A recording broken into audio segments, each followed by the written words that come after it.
My name is Emily Carter, and this is the story I never thought I would have to tell. For most of my life, I believed my father, Richard Carter, was unbreakable. He was the kind of man who never let sickness slow him down. The kind of father who worked 2 jobs just to make sure I could attend a good school and have a childhood filled with laughter. We lived in a small town in Ohio, in a 2-story house that always smelled like Mom's old apple pie recipe, even after she passed away years ago. My father raised me single-handedly after her death, and in my eyes, he was both mother and father, my world, my shield, my reason to dream. But life has a cruel way of showing you that even the strongest heroes are human. It started with small things. Dad losing his appetite, looking tired all the time, complaining of stomach pain. I thought it was stress, maybe from work. He always said, "Don't worry, Em, I'm fine. Just a little tired." But I wasn't blind. His skin grew paler.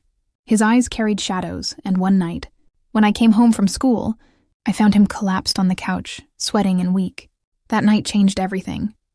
We rushed to the hospital, and after hours of waiting under those cold fluorescent lights, a doctor came out with a face that told me something was terribly wrong. "Your father's liver is failing," he said. The words hit me like a thunderstorm. Liver failure. I didn't even know what that fully meant, but the seriousness in his voice was enough to break me. Dad tried to smile through the pain. "Hey, Emily," he whispered, holding my hand. "Don't cry. I've fought tougher battles." But I could see the fear in his eyes. For the first time in my life, my father, the man who never bent, looked fragile. That night, sitting in the hospital room beside him, I felt like the world had turned upside down.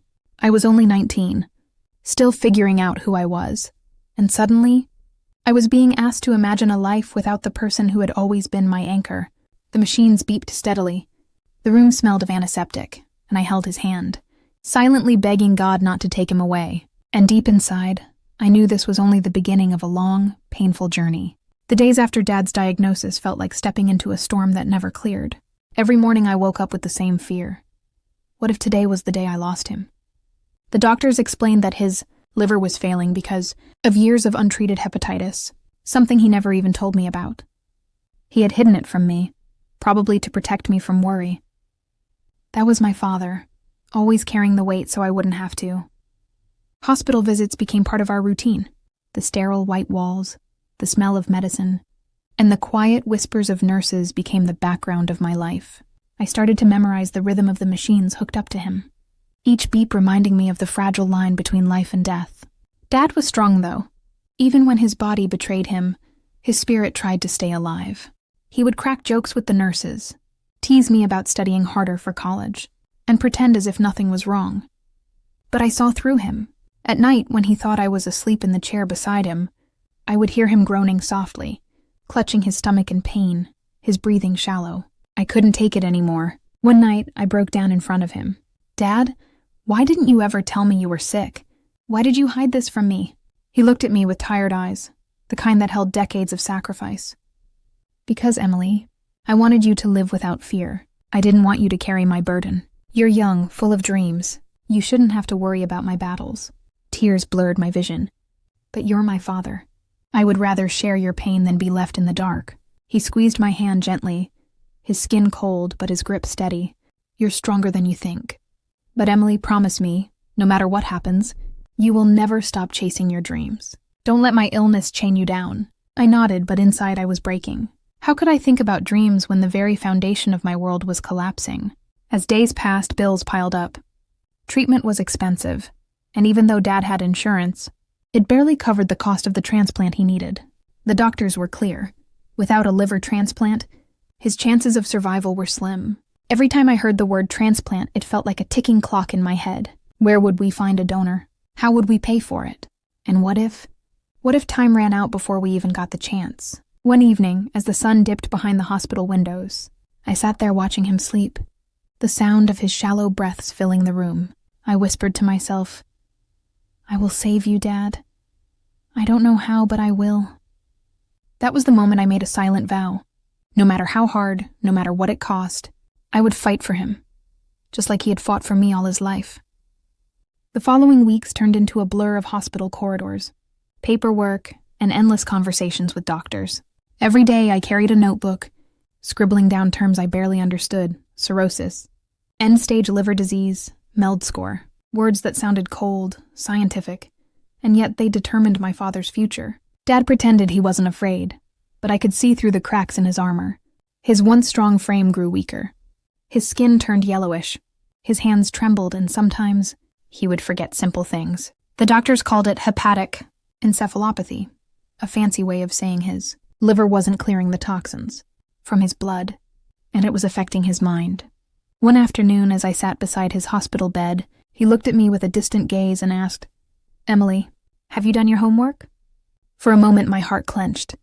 He was seeing me as a little girl again, sitting at the kitchen table with crayons and math worksheets. I smiled through the ache in my chest and whispered, "Yes, Dad." I finished it. That night, I cried into my pillow. Seeing him fade piece by piece was worse than anything I could have imagined. The financial burden was another monster.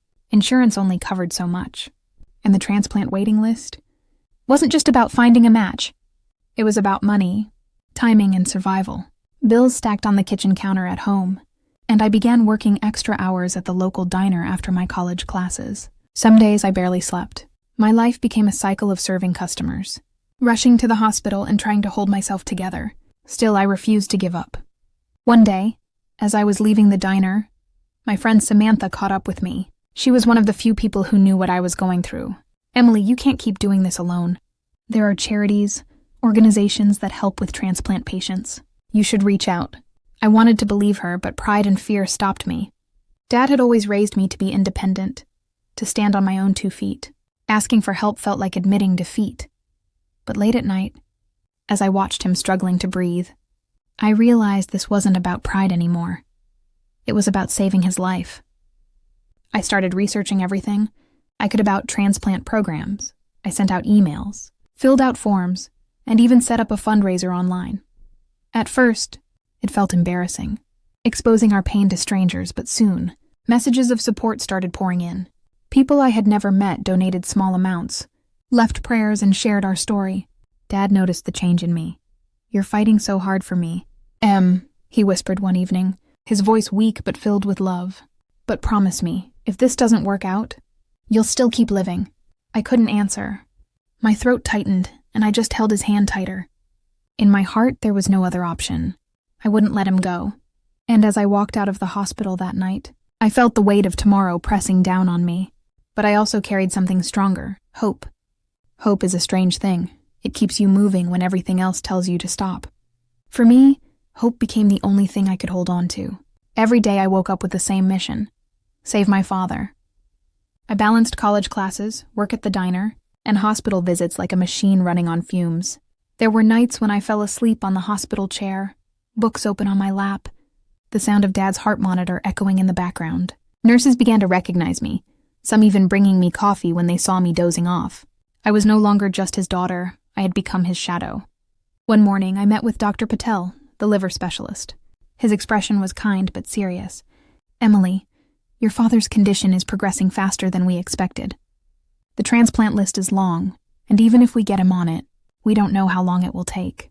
My chest tightened. "So what do we do?" He sighed.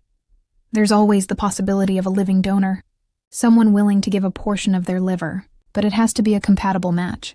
The words hit me like lightning. A living donor. Could I be the one? Without hesitation, I asked to be tested. Blood work, compatibility checks, anything, I was ready. But deep down, I was terrified. What if I wasn't a match? What if I couldn't save him? Meanwhile, the fundraiser slowly gained attention. Samantha and a few of my classmates helped spread the word. Local news picked up the story. Young woman fighting to save her father's life. Suddenly, strangers were reaching out with donations, prayers, and even offers to get tested as potential donors. Dad hated the attention. "Emily, you shouldn't put our lives out there for the world to see," he said softly. "But Dad," I argued, holding his hand, "if this can save you, then it's worth it." He didn't respond. He just looked at me with that fatherly pride I'd known all my life, the kind that said he didn't want me to sacrifice so much for him. Days passed, and I waited for the results of my compatibility test. The anxiety nearly consumed me. At night I prayed, something I hadn't done in years since Mom's death. I begged God not to take my father away, not yet, not when I still needed him so much. Finally, the call came. I wasn't a match. The words shattered me. I had built all my hope on this one possibility, and now it was gone. That night, I cried harder than I ever had before, curling up in my father's hospital bed, feeling like a child again. Dad stroked my hair weakly. "Emily, don't break yourself over this. You've already given me more love than I deserve. Whatever happens, remember, you're my greatest gift." I wanted to believe him, but inside I felt like I was losing the battle. Yet somewhere in the corner of my heart, a small voice whispered, "This isn't the end." Life has a cruel way of testing how much pain a heart can carry. After I found out I wasn't a match, something inside me cracked. I walked through the hospital halls like a ghost, my thoughts heavy with guilt and helplessness. I wanted to be the one who saved him, to give him part of myself. But now all I could do was wait for a stranger's liver, for a miracle, for time we didn't have. The bills kept piling up. I tried to ignore the red letters stamped across the envelopes, but they screamed louder with every passing day. Between college, work, and the hospital, I was drowning. Some nights I wondered if I should drop out of school just to focus on Dad. But then I'd hear his voice in my head, reminding me of the promise I made to keep chasing my dreams. One night, as I sat in the hospital cafeteria staring at a cup of cold coffee, Samantha slid into the seat across from me. "Emily," she said gently, "you can't do this alone anymore. You need help. Have you thought about reaching out to the transplant organizations in bigger cities? Maybe they'll move your dad higher up the list." I wanted to argue, but I didn't have the strength. She was right. I needed to do more.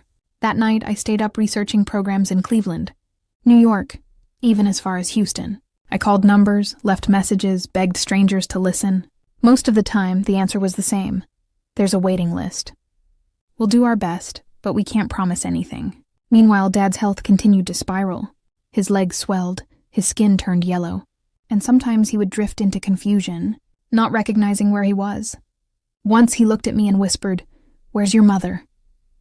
My chest ached as I held his hand and reminded him gently that she was gone. Watching him slip away piece by piece felt like watching the tide steal the shore. One evening I broke. I went outside the hospital, the night air cold against my skin. I screamed into the darkness, tears pouring down my face. Why him? Why my father? He's all I have! People walking by probably thought I was crazy, but I didn't care. The weight of it all was too much. The fear, the bills, the helplessness. When I returned to his room, Dad was awake, his eyes soft and tired. "Emily," he whispered, "come here." I sat beside him, wiping my face. "You've been carrying too much," he said. "I see it in your eyes. You don't have to be strong all the time. It's okay to fall apart. Just remember, no matter what happens, you're not alone. You'll never be alone." I laid my head on his chest, listening to the faint beat of his heart. In that moment, I realized something powerful. This battle wasn't just his, it was ours. And no matter how hard it got, I would keep fighting. After weeks of darkness, a sliver of hope finally appeared. One morning, while I was sitting beside Dad, scrolling through my phone half asleep, Dr. Patel walked in with a look I hadn't seen before, a spark of cautious optimism. "Emily," he said, adjusting his glasses, "there may be a potential donor." The words jolted me awake. My heart raced so fast I thought it might leap out of my chest. "A donor, really?" He nodded. "It's not confirmed yet, but we've been notified of a liver that may be a match. We need to run tests, and we need to prepare your father immediately." I turned to Dad, who was resting, his breathing shallow. His eyes fluttered open, and I whispered, "Dad, they found someone." For the first time in weeks, I saw his lips curve into a faint smile. "Looks like your prayers worked, Em." But hope came with fear. The surgery was dangerous, and even with a donor, there was no guarantee he would survive. I found myself caught between joy and terror, unsure whether to celebrate or prepare for goodbye. As the day went on, I made calls to family, to Samantha, even to old neighbors who had once been close to us. Everyone rallied around us with words of encouragement. Strangers from the fundraiser sent messages like, "We're praying for you and stay strong." Emily. It was overwhelming, but it reminded me that we weren't fighting alone. That night, as I sat beside him, Dad whispered, "Emily, I don't know what's going to happen tomorrow. But if I don't make it—" "Don't say that," I interrupted, tears already stinging my eyes. He gave a weak smile. "I have to. If I don't make it, Remember that you've already made me the proudest father alive. You're my reason for every fight I ever fought. Don't let my journey end yours." I couldn't stop crying. I held his hand tightly, whispering, "You're going to make it. Dad, I know you will." But inside, fear gnawed at me. When the day of the surgery finally arrived, the hospital felt colder than ever. Nurses came in, prepping him, explaining procedures, while I stood in the corner feeling like I was watching my whole world slip away. Before they wheeled him into the operating room, Dad looked at me one last time. "Smile for me, Em. Just once more." I forced a shaky smile, tears running down my cheeks. He raised his hand weakly as if to wave, and then he was gone through those double doors. The hours that followed were the longest of my life. I paced the waiting room, hands trembling, heart pounding. Samantha sat beside me, holding my hand, but even her presence couldn't silence the storm raging inside me. Every time the door opened, my stomach flipped. I prayed silently, over and over, "Please, God, don't take him away." Not yet. The waiting room was filled with silence, broken only by the ticking clock on the wall. Each second dragged like an eternity. I sat there with my hands clenched together so tightly my knuckles turned white. Samantha tried to distract me, telling stories about college, about silly things we used to laugh at, but my mind couldn't focus. My father was on an operating table, and all I could do was wait. After 3 hours, a nurse walked in. My heart leapt, but she only smiled politely and said, "The surgery is still in progress. Please be patient." Patience. How do you stay patient when your entire world hangs by a thread? I got up and walked to the hospital chapel. It was small and quiet, with rows of wooden benches and a single, stained glass window that painted the floor in colors of red, blue, and gold. I hadn't prayed in years. Not since Mom died, but in that moment, I dropped to my knees. "God," I whispered, my voice breaking, "please don't take him away from me. He's all I have. If you're listening, if you're real, please let him live." Tears streamed down my face, soaking into my hands. For the first time in a long while, I felt something, a warmth, a sense that maybe I wasn't as alone as I thought. Hours passed. 5, 6. Every time the door opened, my chest tightened. At one point, Dr. Patel walked in. His face was calm but serious. "The surgery is complicated. Emily, there were some complications, but we're doing everything we can. Stay strong." I nodded, though my legs felt weak. After he left, I curled up on the waiting room chair, hugging myself. Samantha placed a blanket over me and whispered, "He's going to be okay." But I could hear the doubt in her voice, too. Finally, after what felt like an eternity, the doors opened again. This time, Dr. Patel walked toward me with a tired but genuine smile. My breath caught in my throat. "The surgery is complete," he said softly. "Your father made it through." The relief hit me so hard I nearly collapsed. Samantha grabbed me before I fell, and I buried my face in her shoulder, sobbing uncontrollably. The weight I had carried for months seemed to lift in that single moment. "He's not out of danger yet," Dr. Patel continued. "The next 48 hours are critical. But right now, he's stable." Stable. That word became my lifeline. When they finally allowed me to see him, I walked into the ICU. There he was, my father, pale, fragile, tubes and wires covering his body. But he was breathing, alive. My knees gave out, and I sank into the chair beside him, holding his cold hand. "Dad," I whispered, tears spilling down my cheeks. "You did it. You made it." His eyes fluttered open for just a moment, and in the faintest voice he whispered, "Told you I'd fight." And then he drifted back into sleep. The first night after the surgery was the hardest. I sat beside Dad in the ICU, listening to the steady hum of machines keeping him alive. Every beep, every flicker of light on the monitor felt like a reminder of how fragile he was now. His chest rose and fell with the help of a ventilator, and I couldn't shake the fear that if one machine failed, so would he. The doctors were clear. The next 48 hours were critical. Infection, rejection, or sudden complications could take everything away in a heartbeat. I barely slept. I just sat there holding his hand, whispering prayers I never thought I'd say. Samantha brought me food, but I couldn't eat. "Emily, you need to take care of yourself too," she said firmly.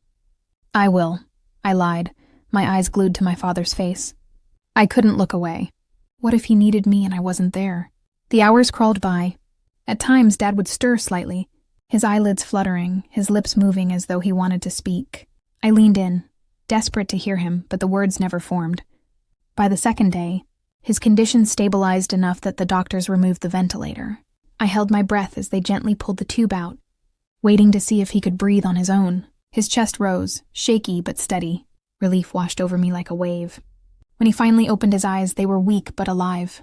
"Emily!" His voice was raspy, barely above a whisper.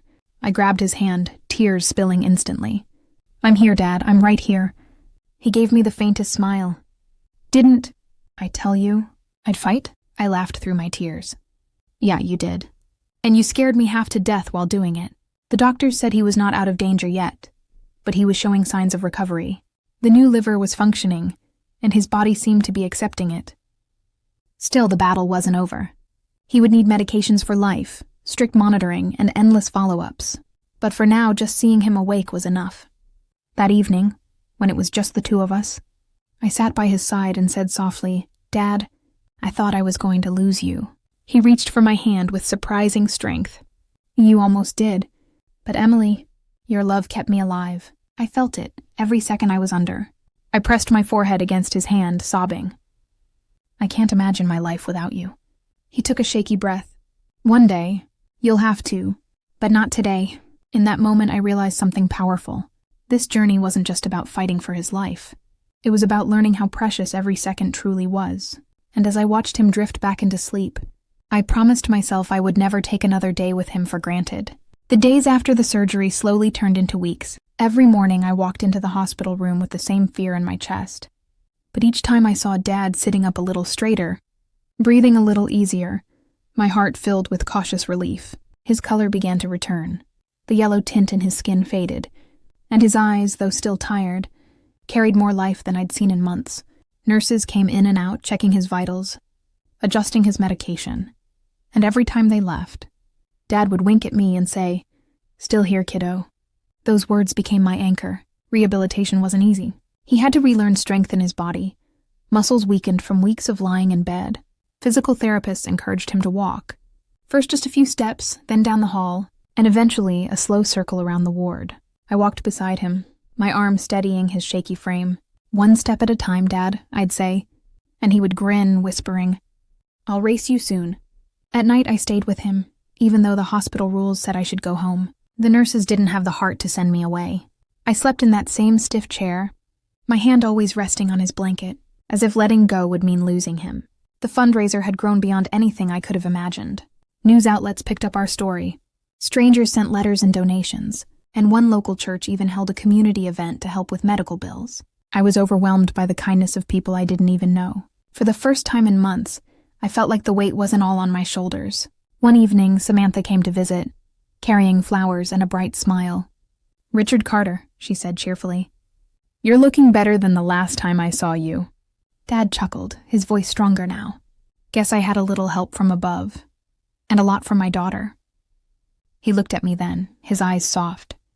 "Emily saved my life, Sam. She never gave up, not once." I blushed, shaking my head. "No, Dad, you fought just as hard. But I knew the truth. If it hadn't been for him teaching me strength all my life, I wouldn't have had the courage to fight for him now." Later that night, as I sat beside him watching him drift into sleep, I thought about everything we had been through. The collapse at home, the endless nights in the hospital, the failed donor test, the fundraiser, the surgery, the prayers. And now here we were living a miracle. For the first time in a long while, I allowed myself to dream of a future again.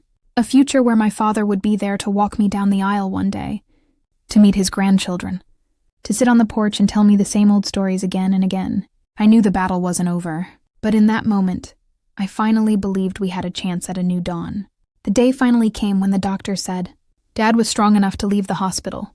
It felt surreal, almost like a dream I didn't dare wake up from. I packed up the flowers, the cards, and the few belongings we had scattered around the hospital room, and together we walked, slowly, carefully, out of the place that had held both our worst fears and our greatest miracle. When we stepped outside, the crisp air touched his face, and Dad closed his eyes, taking a deep breath as though he had been starved of fresh air for years. "Nothing tastes better than freedom," he said with a smile. I drove us home, glancing at him every few seconds in the passenger seat, as if to reassure myself he was really there. He stared out the window, watching the familiar streets roll by, and whispered, "I never thought I'd see this again." When we arrived, I helped him out of the car and into the house. The moment he sat on his favorite armchair, he let out a long sigh of relief. "Home," he murmured. His hands traced the arms of the chair, the fabric worn from years of use, as though it were the most precious treasure in the world. I cooked him soup that night, just like he used to make for me when I was little. He smiled with every spoonful, telling me I'd finally learned how to cook properly. We laughed, and for the first time in months, the sound of our laughter filled the house again. But recovery wasn't just physical. It was emotional, too. There were nights when fear gripped me, when I'd wake up at the slightest sound, rushing to his room to make sure he was still breathing. He'd wake up, half asleep, and say, "Emily, I'm not going anywhere tonight. Go back to bed." Slowly, the house came back to life. Friends visited, neighbors dropped by with meals, and even our old dog Max seemed to sense the change, lying happily at Dad's feet as though he had been waiting for this day too. One evening, Dad sat with me on the porch. The sun was setting, painting the sky with orange and purple. He turned to me, his face serious. "You know, Emily, you gave me more than a second chance at life. You gave me hope when I had none. I'll never be able to repay you for that." Tears stung my eyes, but I smiled. "You already repaid me, Dad. You stayed." He reached over, squeezing my hand. "I stayed because of you." In that quiet moment, I realized something profound. Life. Life after Dad's transplant was not perfect, but it was precious. Every day felt like a gift wrapped in ordinary moments. Making coffee together, taking slow walks in the park, even arguing about which TV channel to watch. Things that once seemed small now felt like miracles. Dad followed the doctor's strict instructions. The medicines, the diet, the checkups. I could see how much effort it took, but he never complained. "Every pill is a reminder that I'm still alive," he'd say with a grin. His humor, once buried under pain, returned piece by piece, lighting up our days. I went back to work, but not the same person I had been before. My colleagues noticed the change. "You're different, Emily," one of them said. "Stronger somehow." I smiled because she was right. Watching Dad fight for his life had changed me. I had learned resilience, patience, and the depth of love I didn't even know I was capable of. Weekends became our sacred time. We'd sit in the backyard, Max curled at our feet, while Dad told stories about his youth, the reckless adventures, the mistakes, the dreams he once had. I listened like a child hearing fairy tales, knowing each word was a treasure. Sometimes he'd talk about Mom, his eyes soft with memory. "She would have been so proud of you, Emily," he'd say. "You carry her strength." Those moments reminded me that though we had lost much, we still carried love forward, stitched into our hearts. One Sunday, Dad surprised me. "Emily, I've been thinking," he began, clearing his throat. "It's time I gave back. So many people gave me a chance to live. The doctors, the donor, even strangers who prayed for me. I want to volunteer, help others who are waiting for transplants." I felt my throat tighten. He wasn't just surviving, he was finding purpose again. "That's amazing, Dad," I said, holding his hand. "You'll inspire people." "You already inspire me." And so he began visiting the hospital, meeting families who sat in waiting rooms just like we once did. He told them his story, gave them hope, and reminded them that miracles were possible. His voice carried weight, not because he was a doctor, but because he was living proof. For me, the greatest joy was watching him live, not just exist, but truly live. Seeing him walk into the kitchen whistling, or laughing at a silly joke on TV, or hugging me tighter than ever before. These were the victories I celebrated, the moments that stitched my heart back together. One evening, as we washed dishes side by side, he looked at me and said softly, "The seasons changed, and with them, so did our lives." Autumn arrived with its golden leaves, winter with its quiet snow, spring with its blossoms, and summer with its warmth. Each season felt like a promise kept, a reminder that we had survived the storm and found peace again. Dad's health stabilized, and though he moved slower than before, his spirit was stronger than ever. He spoke at community centers, churches, and schools, sharing his story. People listened with rapt attention, not just to the facts of his illness and recovery, but to the love that had carried him through. And I realized something important. Our story wasn't just about sickness. It was about courage, faith, and the bond between a father and daughter. One summer evening, we sat on the porch watching the fireflies glow in the darkening sky. Dad leaned back in his chair, his face peaceful. "You know, Emily," he said, "I used to be afraid of dying. But now I'm not, because I've seen what love can do. It keeps us alive, even when everything else fails." I looked at him, my heart swelling with gratitude. "You're my hero, Dad," I whispered. He chuckled softly. "And you're mine." Life wasn't perfect. We still had hospital visits, bills to manage, and moments of fear. But those challenges no longer defined us. What defined us were the simple joys: cooking dinner together, planting flowers in the garden, celebrating small milestones like Dad walking a little farther each week. Max, our loyal dog, grew older too, but he never left Dad's side. Sometimes I'd find them napping together in the afternoon sunlight. Two souls who had weathered life's storms and found comfort in each other's presence. Years later, when I looked back at everything we had endured, I didn't remember the machines, the fear, or the endless nights of worry as much as I remembered the moments of love.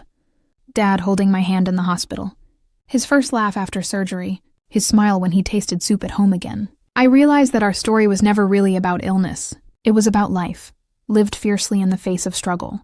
It was about hope, even when the odds were against us. And most of all, it was about love, the kind that holds on, refuses to let go, and carries us through the darkest nights. As I write this now, telling our story, I know it's not just ours anymore.